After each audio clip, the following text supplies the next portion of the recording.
جماعة احنا كخليج كلنا واحد، يستاهلون السعودية لعبوا، بس ما متحملين سود الرافدين يخسرون، ما متحملين. أنا استاهل وده أفضل. أنا ما أقدر. صار خسرنا.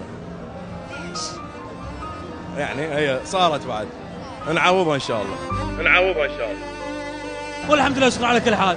هي اللعبة فوز وخسارة والحمد لله على كل حال. المهم جينا شفناكم، شفنا هاي الأجواء الحلوة، عشنا أجواءها جميلة وياكم والحمد لله على كل حال.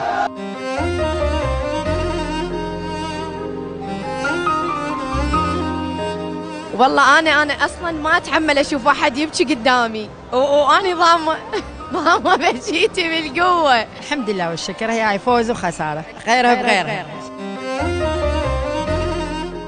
شنو شعورك بعد ما خسر العراق؟ أول شيء نشكر دولة الكويت على حسن الضيافة.